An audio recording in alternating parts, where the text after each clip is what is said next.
आगे सामने बैठे हुए हमारे आम आदमी पार्टी के पदाधिकारी और आदमपुर के दूर दूर के गांवों से शहरों से आए हुए भाइयों बहनों, सबसे पहले तो मैं आपको आज बैसाखी की बहुत बहुत बधाइयां देता हूं। बहुत बहुत बधाइयां आप सबको। और बैसाखी तो नए का शुरुआत होती है।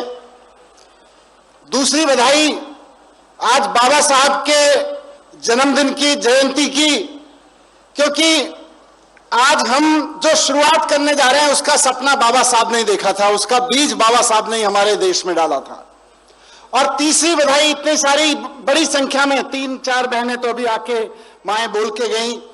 भगवंत मान जी ने जो स्कीम शुरू की है मामा दिया सत्कार योजना, उसके आज से रजिस्ट्रेशन शुरू हो रहे हैं और करीब अगले 1-2 महीने में पंजाब की सारी महिलाओं का रजिस्ट्रेशन करके जुलाई से सबके खाते में पैसा आने लगेगा। इसके लिए आज से सबको बधाई।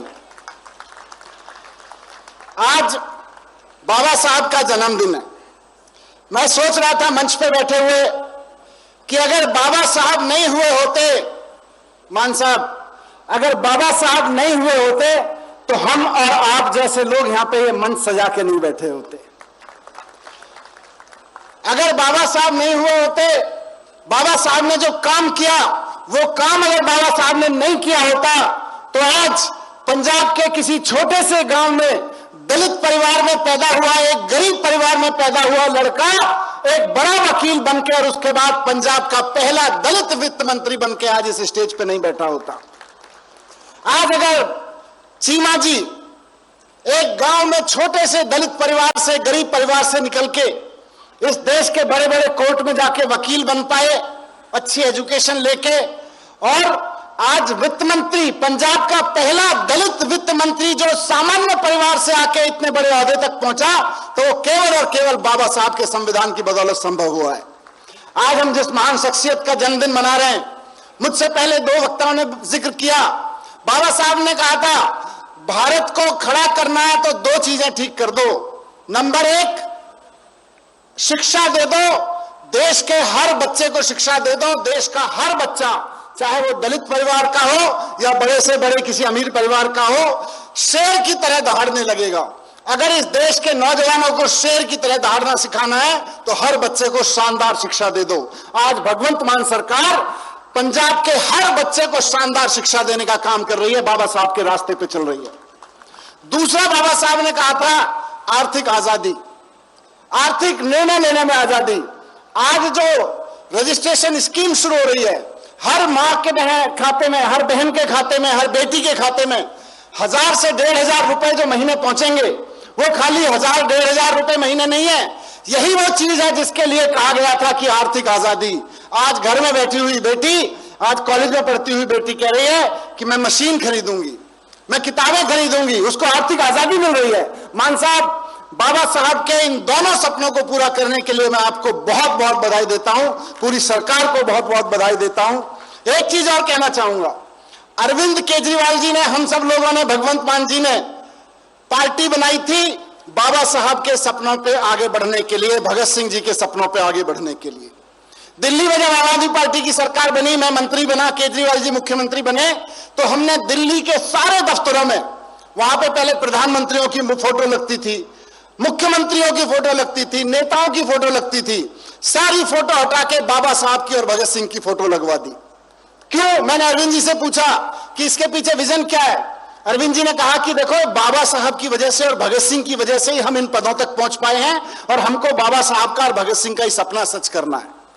इसके लिए उन्होंने भगत सिंह जी की और बाबा साहब की फोटो दिल्ली सरकार के सारे दफ्तरों में लगवा दी। लेकिन हमारे देश में कई बार दुर्भाग्य होते हैं।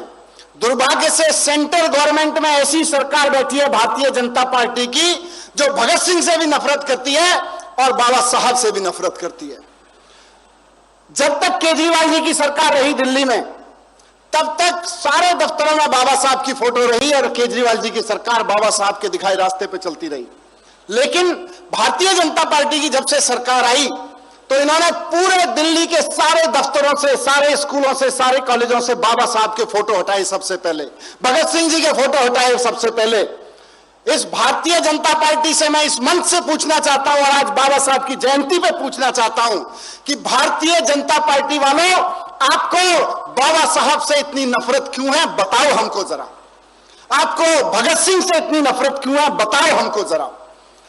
अब की बार नरेंद्र मोदी जी अगर पंजाब में चुनाव में वोट मांगने आए, अमित शाह अगर आपसे चुनाव में वोट मांगने आए, तो पूछना कि अमित शाह जी, नरेंद्र मोदी जी, आपको बाबा साहब से इतनी नफरत क्यों है? आपको पंजाब के बेटे भगत सिंह से इतनी नफरत क्यों है? आप दीवारों पर उनका फोटो नहीं लगने देते, उनके दिखाए रास्ते पे काम नहीं करते। इनको वोट मत देना दोस्तों, इनको वोट मत देना बिल्कुल। यहां से पंजाब से इनको एक वोट नहीं मिलना चाहिए इस बार। आज चारों तरफ बाबा साहब की फोटो लगी है। बाबा साहब की फोटो इसलिए लगी है क्योंकि बाबा साहब ने हमको यह अधिकार दिया कि हम अपना वोट देके स्कूल बनवा सकें। ये जो मां बहनों को 1-1 हजार रुपए मिल रहा है, ये इसलिए मिल रहा है कि इन्होंने वोट दिया। वोट की ताकत से मिल रहा है। वोट की ताकत से आज सड़कें बन रही हैं, स्कूल बन रहे हैं, अस्पताल बन रहे हैं, आपके घर में बिजली आ रही है। लेकिन केंद्र में ऐसा प्रधानमंत्री बैठा है जो आपके वोट की ताकत को खत्म करना चाहता है। आज नरेंद्र मोदी जी लगे हुए हैं कि बाबा साहब ने जो संविधान में आपको और हमको वोट देने का अधिकार दिया था, वो अधिकार काट दें।